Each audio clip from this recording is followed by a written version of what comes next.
I would like, if I may, to take you on a strange journey.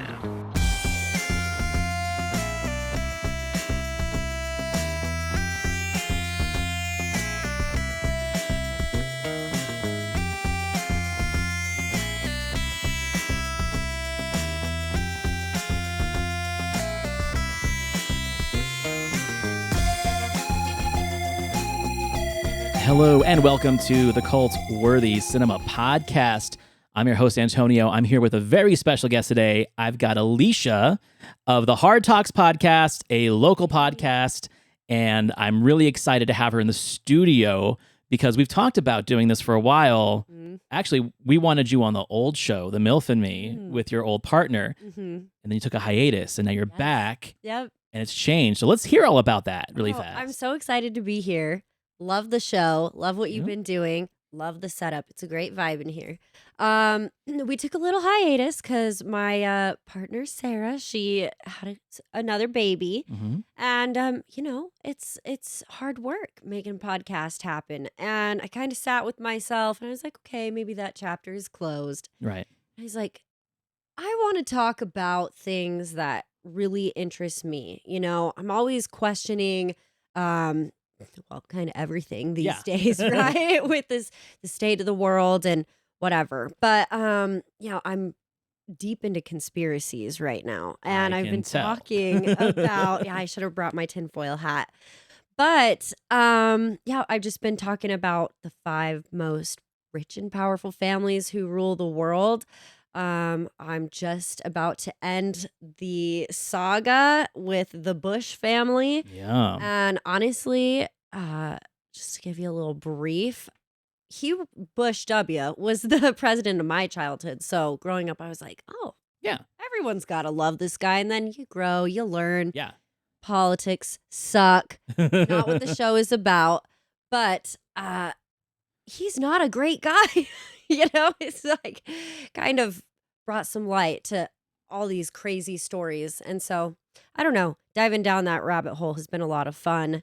And I'm excited for the next topic. Yeah, I think with me, like, I'm not as much a conspiracy guy as in I just think it is a lot of fun. But I'm not going to sit there and say that there aren't a lot of conspiracies that haven't kind of shown truth, or at least speckles of truth that lead people further down the path, We've always kind of known people with power, people with money are always going to be the most sus, right? A little dirty.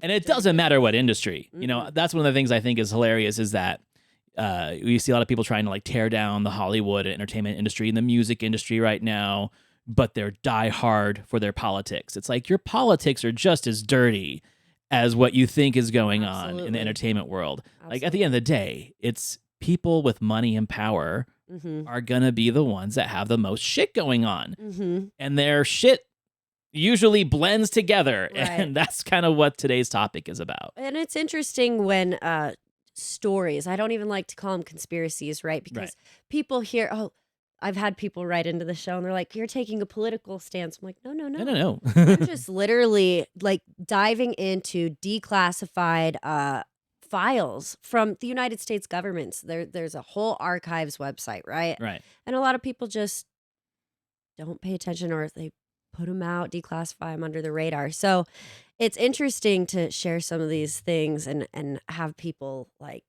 they're getting upset. And I'm like, well, I must be doing something right. Right. And especially the thinking. channel, especially the channel that you're exploring right now, where for me with movies, there's a lot of people with entitled opinions about movies and objectionable or questionable opinions about actors and trying to connect the dots to things that they think they are doing evil or they're with a secret society or whatnot.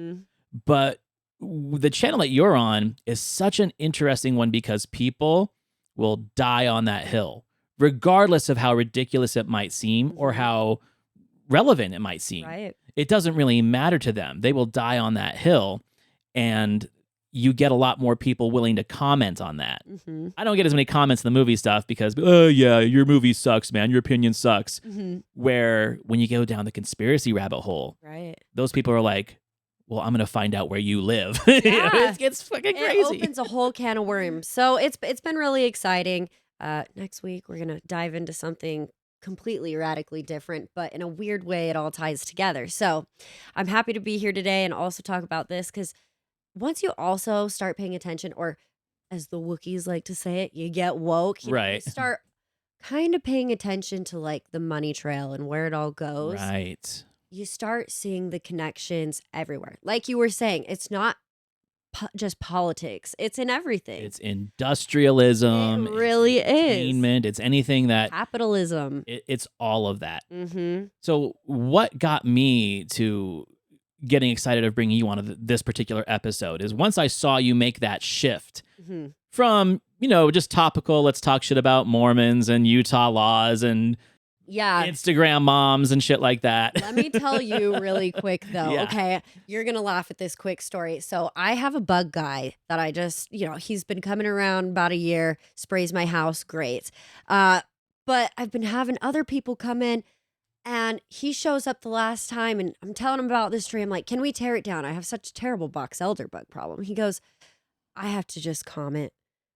I've listened to your show for the last year. And he's like, I really like what you've been doing, but I had to share your podcast with other coworkers because now it's like a thing. Oh, we're going to the trippy hippie from Hard Talks podcast house who used to talk about some really raunchy things Yeah, you to guys- my detriment. yeah. But it has been a great shift. And it's funny because old listeners have started to come back and they're like, whoa, like it's a totally different show. And so I'm like, yeah, don't be afraid to dip your toes in the water this time. Right. And you're flying solo. Right. So that's the difference. Mhm. So when you made that shift, I was like, oh, I don't want her on my relationship comedy podcast.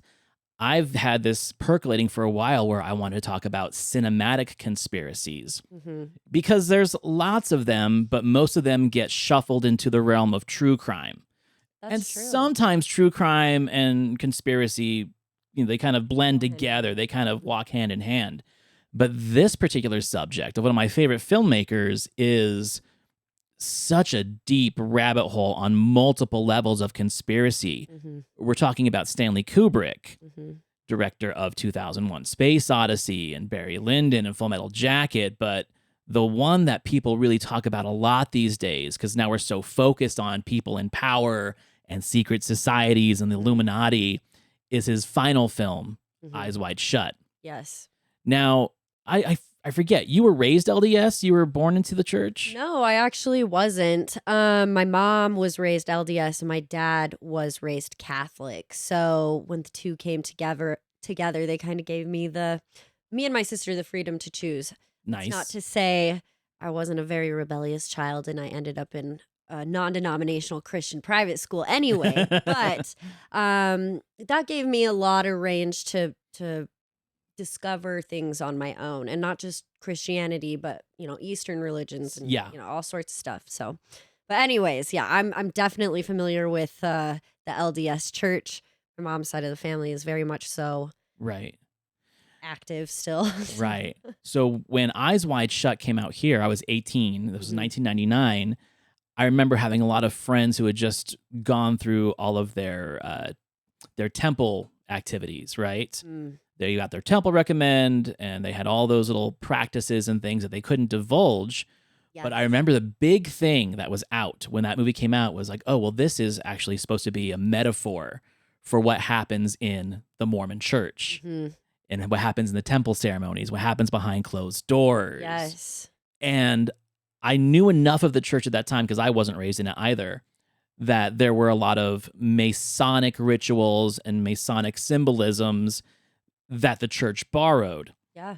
That's not to say that there aren't other religions, societies, and sects that are based on the same principles Mhm. that Masons followed. Mhm. And when you dive into your secret society history, they all kind of borrow from a baseline, whether it's the Exactly. Gnostics or like the early Celtic Druid things. Yeah. They are all kind of from the same spawning pool. Mhm. So I never thought of the church as a secret society back then. I just thought it was a wacko religion of the state that I live in. But when you start thinking about rituals and doctrines and things that are based on more of a society than they are a theology, that's when your mind really starts percolating when you watch a movie like this, and what kind of world actually lives beneath us that only the elites know about. Absolutely. It's almost like we live in the upside down. It kind of, right? Yeah. You know, like we all hear the term, oh, sheeple, you know, you just do what you're told and do what you're listened, you know, what the news says and what the people in power say. Or it's all for a distraction. It's all distraction just to take your money and Yep. start harvest your souls and whatever the other shit is out there. But this is a key example Yeah. of, you know, people maybe trying to use their art or their cinema to Right. speak the truth. And you can speak on what happens to, you know. Right. Yeah. So, are you a movie person? Like, have you seen any of Stanley Kubrick's movies before? Yes, I am. The Shining. The Shining. And if you have never seen The Shining, holy cow, you guys. It's an older movie, but as a kid watching it, it was terrifying. And then Full Metal Jacket. I grew up with that. My dad would probably be embarrassed that I say that, but it's one of his favorite movies. Yeah. So it was always something that I grew up on. He was a very quiet guy, very artistic, but like, I don't know, like he was definitely talented at Stanley. Talented, but also not in realm or in league with all of the other Hollywood elites. Yeah. Like right when he was able to get out of the United States, he essentially expated to England and made all of his movies there. Even Full Metal Jacket, a Vietnam movie, he never left the UK. Really? They shot it all in England. They brought palm trees and jungle foliage to the UK Oh my God. to shoot that. Could you imagine? And there's lots of conspiracy rumors to that. One of them being that he was afraid because of the alleged conspiracy that he helped fake the moon landing after doing the special effects for 2001. He was afraid to fly because he thought that someone would crash his plane, or he was afraid to take a boat because he was afraid someone would sink the boat. Oh my God. We've all heard about the conspiracy that the Titanic was actually sunk because of the Federal Reserve, right? Yes. We've all heard that one too. I covered that You on the did. JP Morgan episode. Oh my gosh, we don't like JP Morgan. So, not that any of that's been confirmed, Right. but that is one of the things that's been around for a long time in the conspiracy community, is that he didn't want to leave England because he was afraid that someone would take him out. Right.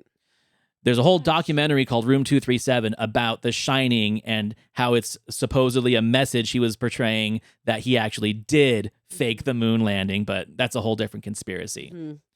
So, Eyes Wide Shut, did you see this movie at all? I did not see this movie. Okay. I know Tom Cruise was in it though. Yeah, it's a hard watch for some people because it's not necessarily a horror film, but it's also not as eroticized as people say it is. There is a scene of heavy eroticism, which is part of the secret society part, but the conspiracies that I've been hearing lately, I think a lot of the people are uneducated about the actual book. They just think that Kubrick made this movie as an expose. Right. What a lot of them don't know is that this was based off of a novel from 1926, which the movie follows very closely. The difference is, I think, is that that novel, while about secret societies, it's been talked about that it was more about the Aleister Crowley cult or the Hermetic Order of the Golden Dawn, not necessarily the Illuminati that people think it is now. That's not to say that modern interpretations can do whatever they want. Right. A secret society is still a secret society. Right. And like you said, a lot of them shame the same standpoints or, you know. Right. Right. When you've been doing your conspiracy theory research for these elite families and the secret societies they belong to, what did you find in that research that made you really think, I wonder how accurate some of these illusions are that they're making when it comes to ritual, when it comes to masquerade? All the research I've done has pointed back to like one family, one architect who's said to have started the air quotes Illuminati, which is the Rothschild family. They really are kind of like, they seem like the head of the beast. But as far as like rituals, these families have corporate media arms that stretch farther than any type of truth. You know what I'm saying? So they've done a really good job at concealing a lot of their dirty business. That's not to say that many people haven't come out with stories, especially like within the Bush's case. They have all been in the Skull and Bones Society. And I don't know. It's hard to. Sorry, repeat the question one more time. Well, I'm just thinking that when you were doing your research, the things that you see in film, especially like this film or other movies that depict secret societies or depict the elite, what do you think the connections are? Like, how accurate are? Because here's my opinion. I think that the elites that do have these secret societies, and I 100% believe they exist, when people say, oh, the truth is in plain sight, it kind of is. Yeah. The best way to convince people that you're not doing something shady is by showing exactly what you're doing on TV or in books or in graphic novels or on cartoons. Right. Like, you'll put your message out there because they honestly believe that the people would be like, they wouldn't be dumb enough to show what's really going on. They talk about it too. A lot of politicians even talk about how staking out this one world order in a lot of their speeches. So that could be an example right there. It is in plain sight. A lot of people want to debate it. Oh, it could be for peace, or that's what a one world order is. But, a lot of that is synonymous to the occult, and it's not about peace. It's not. That. But I don't know. As far as like what I've read up on the Illuminati, what has been talked about, their rituals, they do wear, cloaks, and they come together. There's lots of skulls, and, I don't know, chant. It's strange. It is something that I could see in a film. I think they depict it very clearly in probably Kubrick's film right here. Well, and that's the part too that the other conspiracy theorists are really into. And I totally believe, because this film's been made 4 times before Eyes Wide Shut came out. Wow. There was a 1969 television German version, which I've seen. There were 2 Italian versions. One was 1983, which was a little bit looser, and then one called Nightmare in Venice in 1989, which was more of like an erotic thriller. It was more of like a soft core kind of thing, but they used the base of the story, Traum Novelle, or Dream Story. What fascinates me is that these movies mostly stick to the story and stick to the title. Kubrick deciding to call it Eyes Wide Shut really speaks a lot to me in the realm of what you just said. The truth is hidden in plain sight. Our eyes are wide. We see it, but they're shut because we don't want to acknowledge it. We don't want to believe it. Right. Well, I think that's why it's so hard for people to wrap their minds behind a conspiracy or around a conspiracy, because it is so obvious in a lot of ways. I mean, some more so than others, right?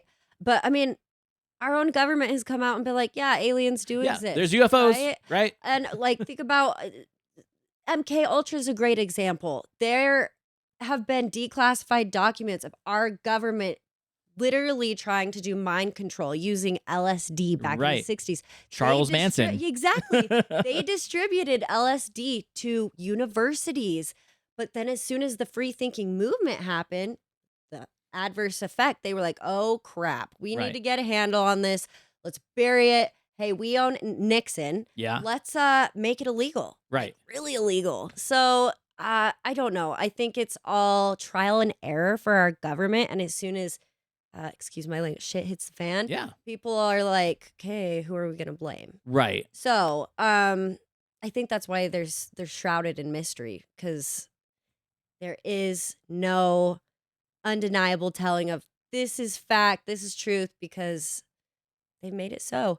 So I find it interesting, to your point, that they've made so many renditions to this story, to this novel. Like they're really trying to get the message out there. You know what I mean? And I feel like Kubrick was trying to call that out even more so with the title. Like you're saying, like, hey, nobody's freaking paid attention to this so far. Likelihood of all this being real is totally like almost 100%. Maybe we should pay attention. You know what I mean? That got him into a lot of trouble. It got him into a lot of trouble, which we'll get to in a second, because there are many conspiracies about this. So the actual story is about a wealthy man. He's a doctor who runs into an old friend who plays piano blindfolded for the secret society's rituals. Mm-hmm. And his friend gives him the password, and he sneaks in, Mm-hmm. gets caught. There is a woman there that saves his life by offering herself up as sacrifice and dies so he can live. But before he goes, he's given a very strong warning to not talk about it, to not look into it, to not research it. They know who he is. Just move along. Otherwise, you'd be First dead. rule about Fight Club. Right. Essentially is what it is. Yeah. 1999, same year that Fight Club came out too, which I think Fight Club has a very hidden undertone of secret societies as well. I think so too. Yeah. You pick up on yes, you're right. Sorry, go ahead. No, but so my interpretation is, as well as many people's, is that the main character, Tom Cruise's part in this movie, Mm-hmm. he's not a sympathetic character because we can't relate to him because he's an elite. He's wealthy, but stumbling onto this party realizes that he is not the elite. Mm. So in order to let it go, he has to know what the elite is because he's not that, though he wishes to be. And that desire for that status, and also why he can't be a part of it, is what essentially drives him to madness and obsession with trying to figure out the why, Yeah. even though he knows it puts his family and himself in danger. Mm-hmm. I think that is a message from Kubrick saying, hey, this is all entertainment, right? Mm-hmm. But I did the groundwork of looking into this shit. Yeah. So you guys don't have to, because these people are powerful and they've got no problem wiping you out. Right. And we hear a lot about that. People getting unalived lately Unalive. in their cars. Super. You're right. Yes. Yes. No, I mean, I was reading up on some other things, but I don't want to spoil it, so I'll bring it up when you do. Okay. So let's just talk into the rumors of why Kubrick was killed. And we're not saying he was killed. This is fun. This is entertainment. Allegedly, right? But I do find it very mysterious that he had no prior health conditions. Mm-hmm. And he died before the movie was released, 3 days after his final cut was screened before the studio. Mm-hmm. Now, here's the thing how movies work. If you are a newer filmmaker or you have like not a lot of status in the industry, Yeah. you are not in control of the final cut of your movie. You'll have producers breathing down your neck all the time, like, you're spending too much money, don't shoot this, don't shoot that. This movie shot for over 500 days. So it was a year and a half of Nicole Kidman and Tom Cruise and other people being in England shooting this movie. Dang. The shoot went on so long that people that got hired on for roles had to quit and be replaced. Oh, shoot. Because they just shot for so long. They He was probably had to take very other precise. jobs. They Yeah. had to, yeah. Yeah, so for example, Harvey Keitel was originally in the movie. Mm-hmm. He had to quit, and they replaced him with Sidney Pollack. Wow. Jennifer Jason Leigh was in the movie. She had to quit, and they replaced her. I don't know the actress. It's the actress from the Halloween movie, Hocus Pocus. He was so secretive about the cut. Only people that really knew what was going on behind the editing room Mm-hmm. was Kubrick, his editor, and Tom and Nicole, because they had approval over their nude scenes. So they were able to see a lot of stuff Yeah. that most people in the studio couldn't see. Right. He debuts his final cut. 3 days later, he dies of a heart attack in his sleep. Air quotes. Air quotes. Mm-hmm. And then after that, the studio had rights to the film Mhm. and cut 20 minutes out of it. Wow. That's a lot. That's a of lot for a time. movie. Oh my God. I mean, it's a 3-hour movie anyway, but 20 minutes, yeah. it was easy for them to say to the media, oh, well, it's just because it was too erotic. It was too much nudity. Yeah. There was too many sex scenes, so we cut those. But Nicole Kidman said none of that was cut. The stuff that was cut, according to her, was not the eroticism or the sex scenes. It was more storylines that were related to the secret society.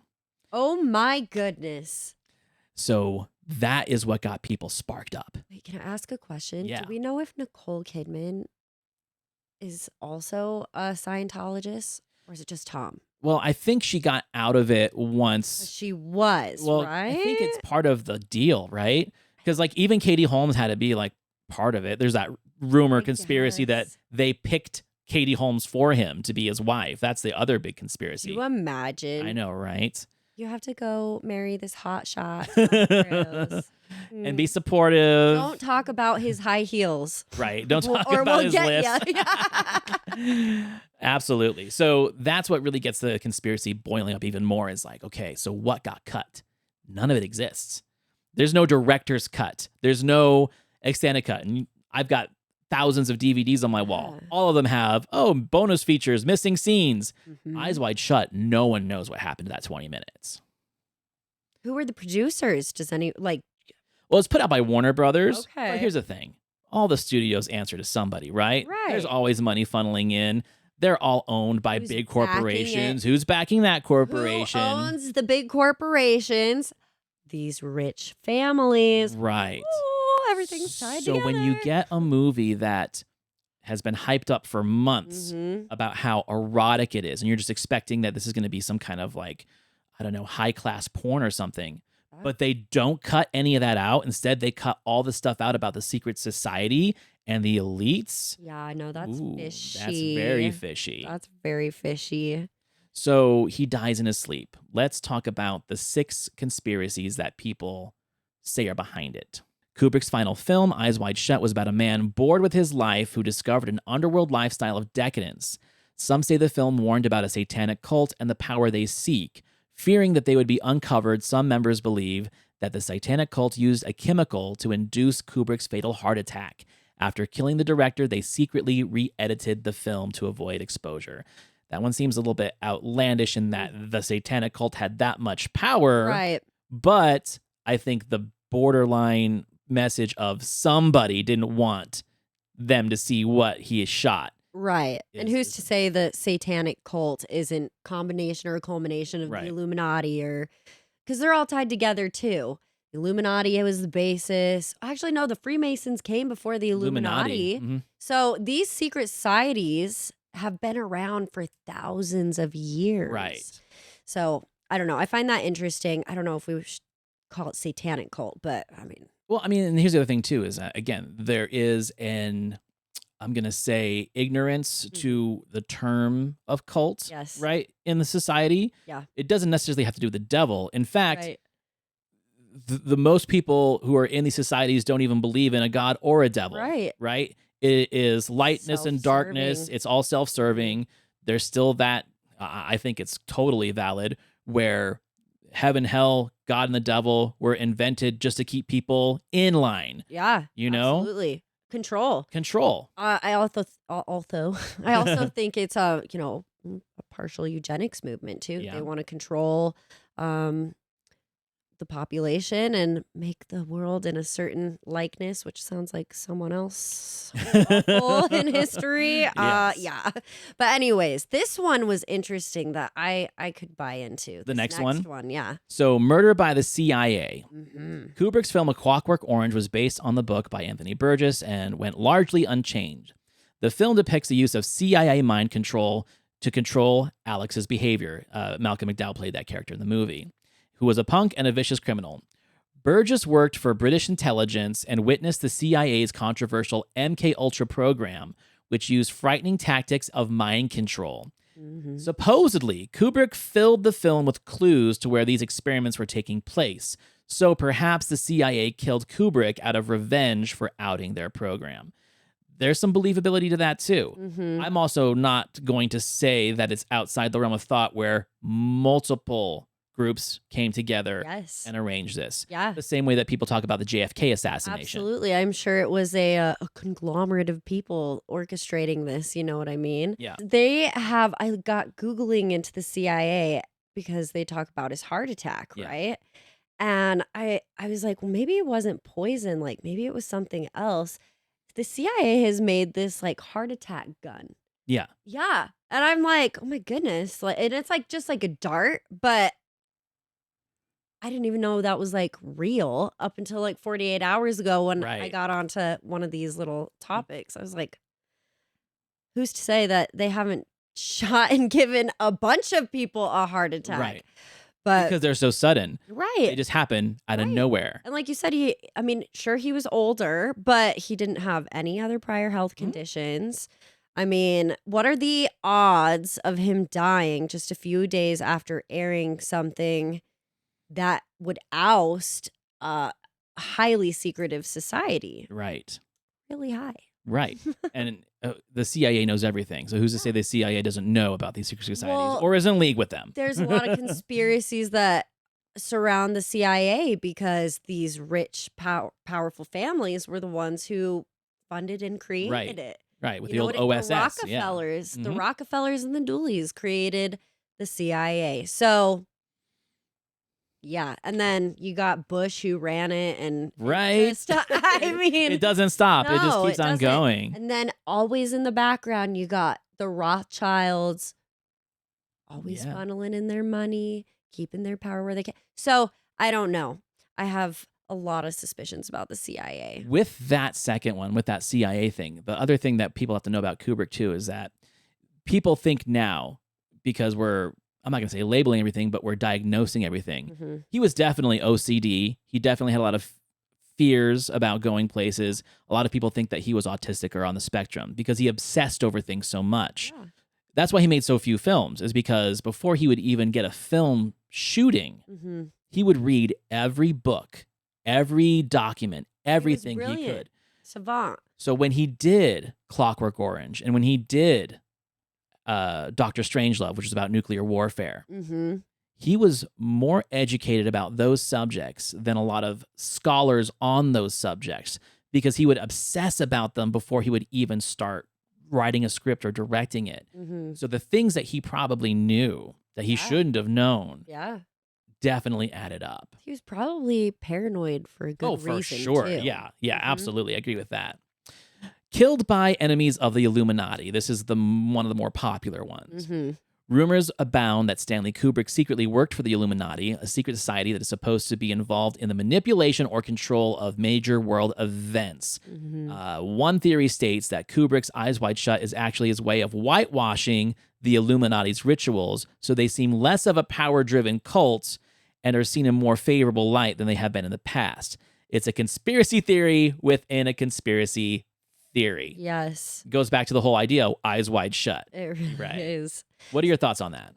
So I want to highlight the rituals thing because I think when people also, like, to your question earlier, you were like, do you think this movie depicted their rituals? Well, I'm like, yeah, I'm sure they did have some underground, scary, weird happenings going on. Right. But I think something else, like when we think rituals, it's not always candles. They go to the Bilderberg meeting every year. Right. You know, they attend Was that the Bohemian the Grove? Bohemian Grove. That's exactly what I was gonna Right. say. I'm glad you literally pulled that out of my brain because I was like, I can't remember.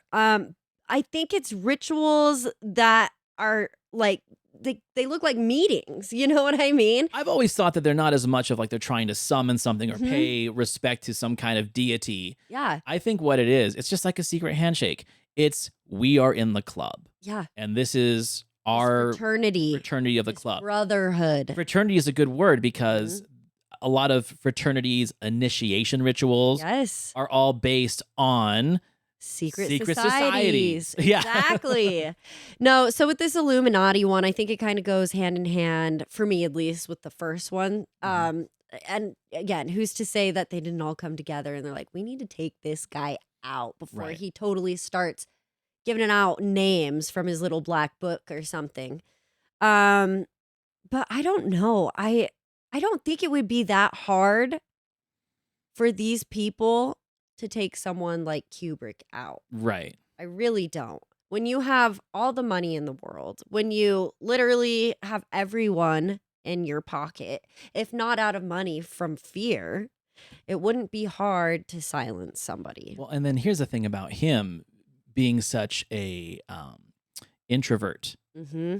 It's not like a Spielberg or a Scorsese or a George Lucas who's all about the money and the clout and getting their name on shit and stuff like that. He didn't even care about Oscars or awards, I right? read that he didn't even like interviews, really. He didn't. Yeah. He would do interviews in print, but he didn't like doing interviews in person. And if he did, his wife would film them. Do you think that's why it was so misunderstood?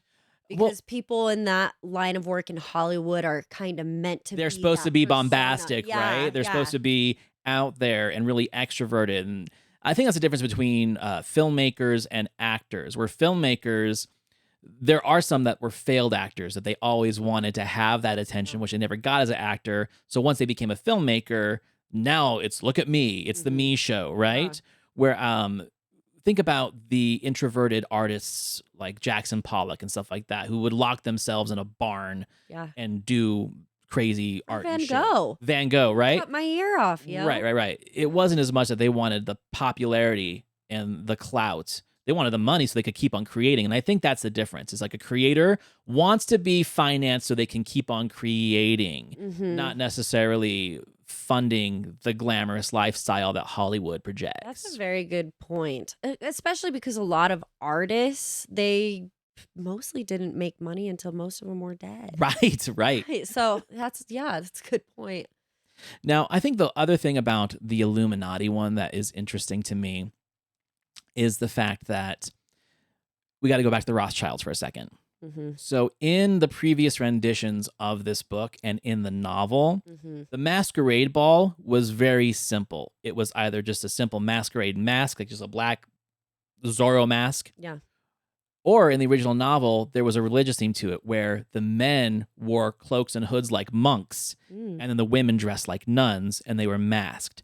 I think that's where it goes back to the whole Aleister Crowley connection of God is dead, religion is dead, we're going to mock your faith by having these That makes sense. the secret society meetings dressed, and we're going to have orgies dressed as monks and nuns. Yeah. Why Kubrick's is so different Right. is that scene, the masquerade ball, the masks are so surrealist and frightening and scary, and it really goes back to the 1972 surrealist ball at the Rothschild mansion.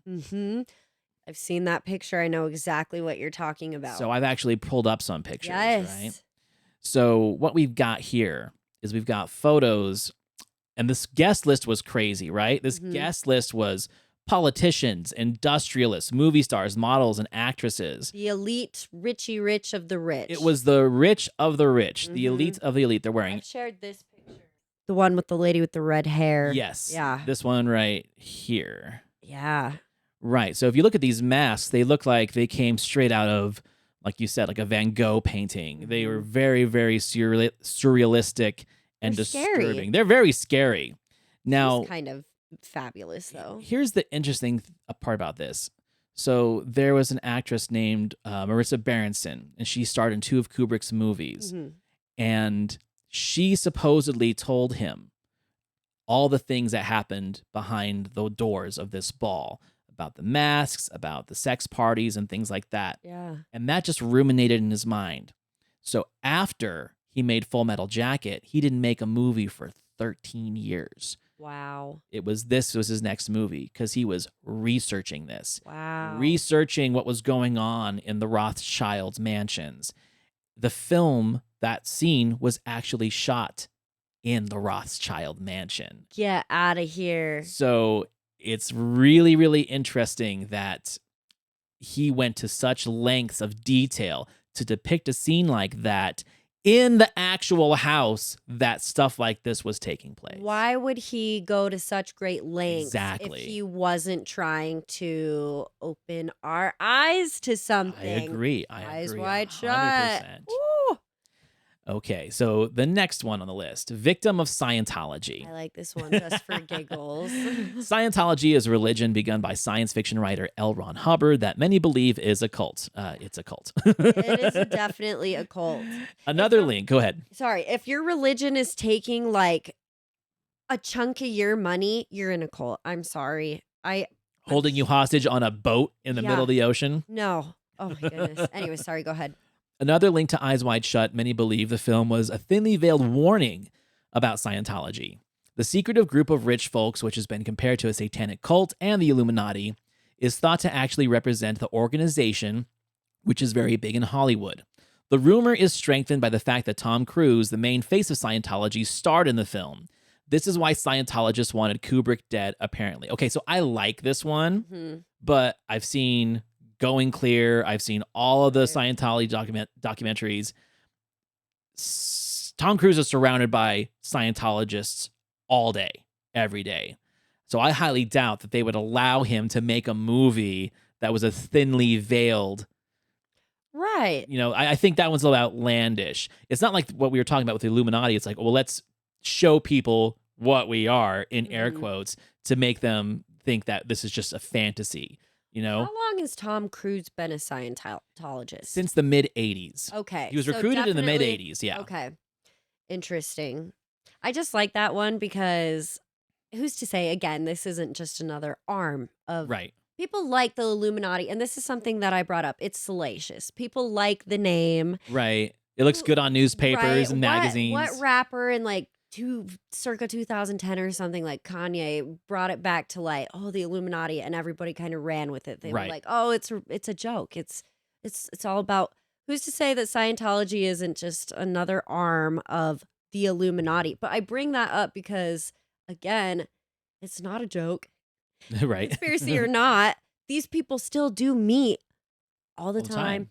time. There's multiple meetings, like we just mentioned those two, for example, twice a year. Yeah. What do they talk about?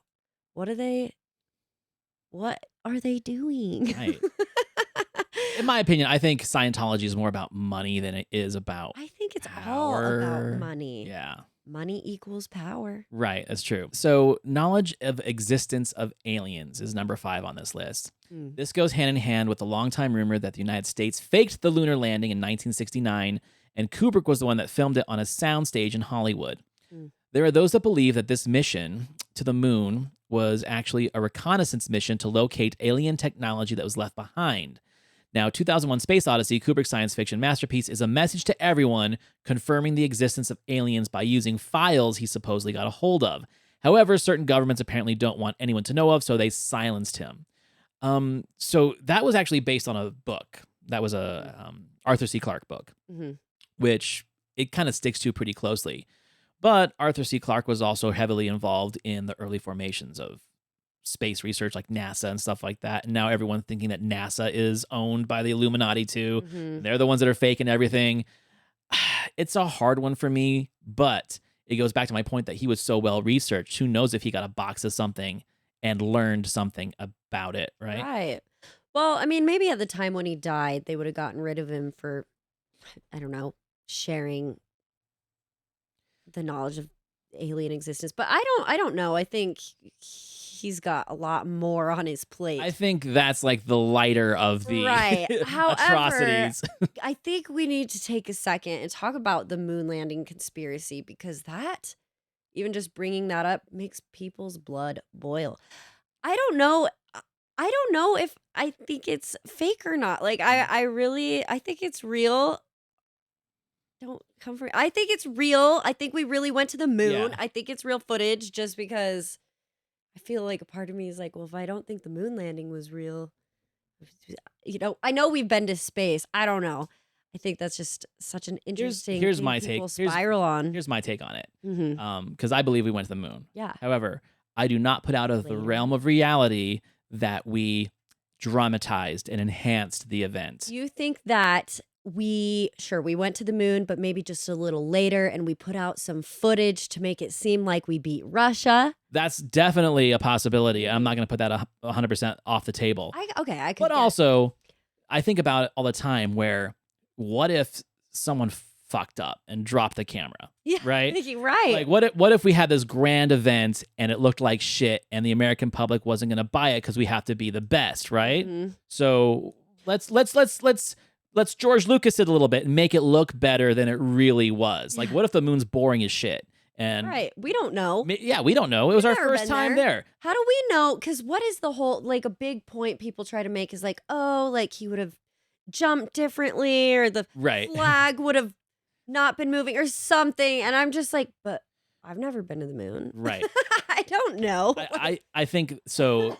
There's a movie from the late 70s by a guy named Peter Hyams called Capricorn One. I think that is a more convincing tale of faking something, where it's supposed to be the first trip to Mars, Mm. but the rocket fails last minute, so they have a backup plan where they actually have a fake Mars in a soundstage. Mhm. And so they force the astronauts to shoot landing footage in the soundstage. But then they find the script where the rocket blows up upon return. So they escape because they know that the plan is to kill them, so they never tell anybody. Oh. I think that's more of a convincing story than Yeah. faking the moon landing. And Yeah. Peter Hyam should be killed instead of and Stanley We've Kubrick. all seen some film or footage that was filmed. What year exactly was the moon landing? 69. Yeah, the year my mother was born. We've all seen a movie from that time period, and it's not like it's great quality. Right, it's not. Like, I'm not saying the moon landing footage was great quality, but I don't know. Yeah. Well, and that's why they wanted him to do it, because he had just made the best space movie ever made at that point, the most convincing one. That's the theory behind that one. Mm-hmm. Now, this one, it's the first time I've heard about this one. Mocking President Woodrow Wilson. In the 1920s, President Woodrow Wilson abandoned the gold standard, effectively devaluing the American dollar. The Shining is believed to be a satire about economics, making fun of Wilson's move. Believers point to the scenes where the main character is told his money isn't good at the bar, and the final shot where you can see Woodrow Wilson in the photograph. This theory has been picked up with some steam ever since the release of the documentary 237, which I talked about, surrounding the conspiracy of Kubrick's 1980 horror film, based on a book by Stephen King. Apparently, a group or organization finally killed Kubrick for mocking the former president. This one's interesting for me because, like, Room 237, the weight behind that rumor is the fact that Stephen King hated this particular version of a film of his book because Kubrick completely just kept the story and threw everything else out. The characters are different, the motivations are different. It's a lot more surreal, where the book is a lot more linear and straightforward. And so people say that Kubrick used all these little clues, like Room 237.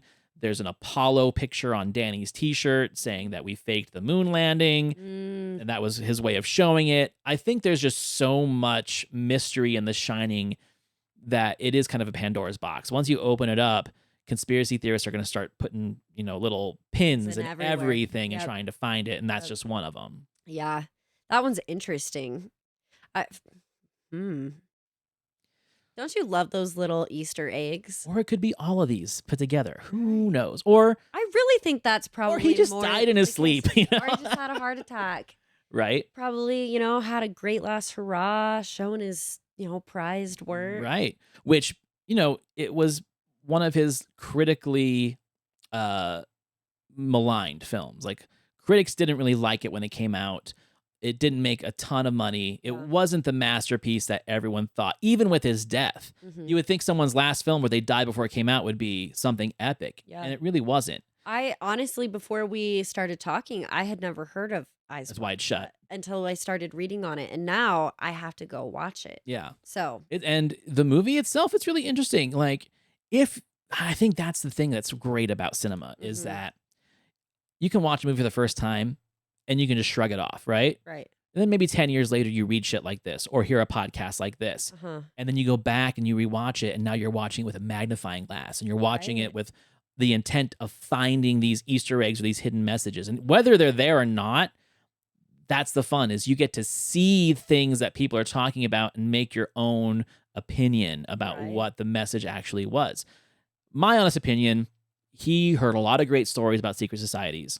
He had a great source novel. He got the two biggest stars in the world at that time to get their clothes off in his movie. And he shot for 546 days. 546 days with Tom Cruise. When you're that old and you've done all that and you've edited this movie and you've probably been browbeaten by the studio by how erotic it is, or there's too much, or it's not going to make money, your heart just might give out. It may. That makes a lot more sense to me. Or maybe you did get threatened and the stress adds to that. It's the heart attack gun. Or it's the heart attack gun. Or it's a shot in your toe while you're sleeping that knocks you out. And it was all these different people. The Illuminati's going to come chloroform it. They're going to come get me now. Watch. They're going to get both of us.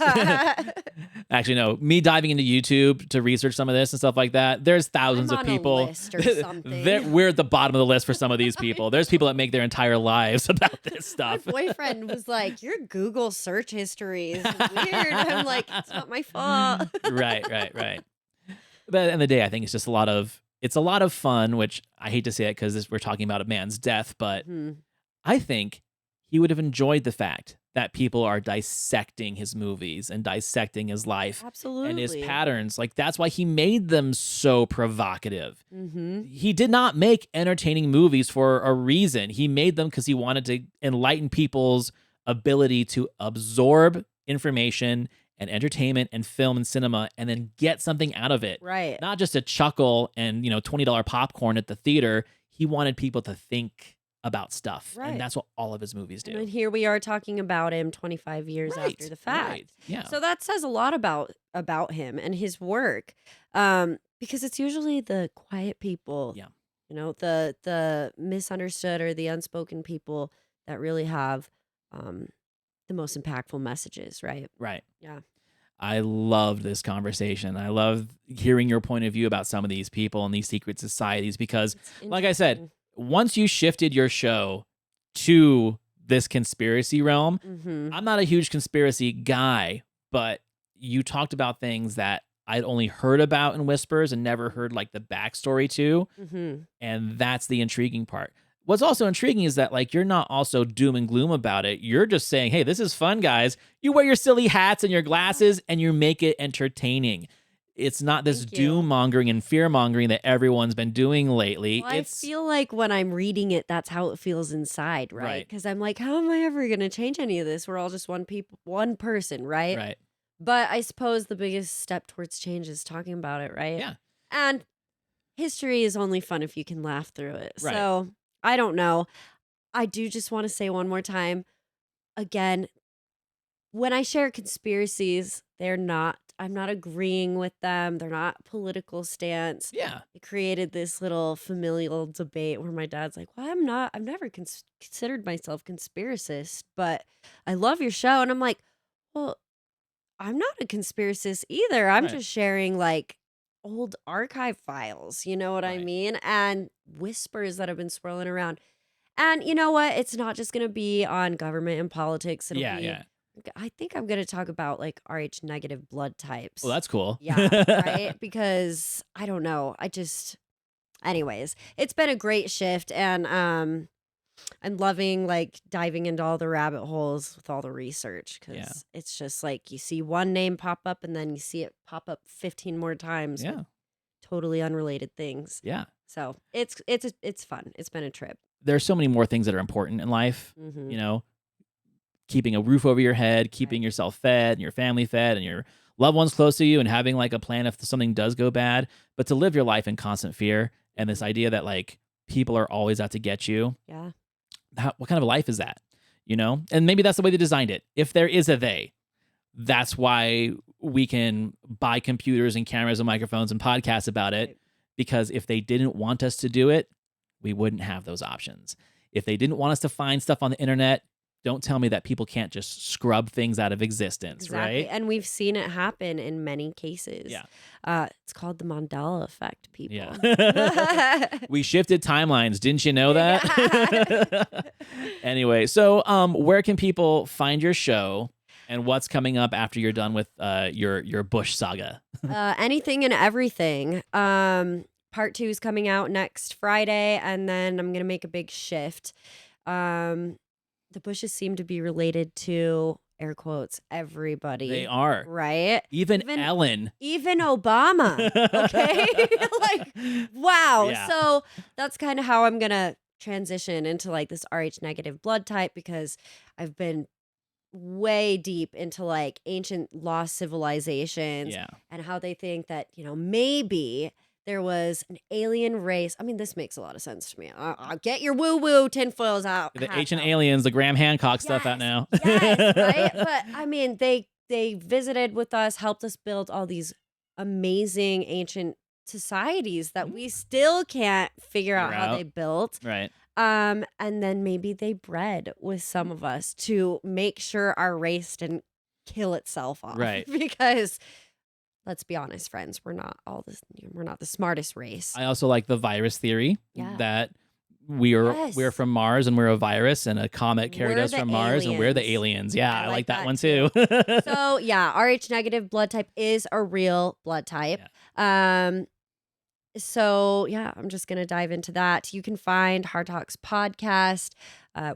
on Spotify, Apple Podcasts, and then we just got listed on Amazon. Cool. Yeah. Yeah, I saw the icon on your page. So, And then YouTube. Mhm. Sometimes, because we did put out like 100 episodes under the old name. Yes. So sometimes you have to look it up under Hard Talks with a Blonde and a Hippie. But if you have any issues finding the show on YouTube, you can click the link at Hard Talks Podcast on Instagram or Facebook. Right. And I will have the links on the episode notes of this show and on the YouTube video and on the cultworthy.com and the Cultworthy Partners page. I always have a link to everyone who's been on my show so people can find you easily. I love that. And I have a collaboration little story as well. So I loved being here. You guys, the show's great. I appreciate you. Awesome. So everyone, thank you so much for listening. Thank you so much for watching. Please like, review, rate, subscribe to Hard Talks and to the Cultworthy. And we will see you next week.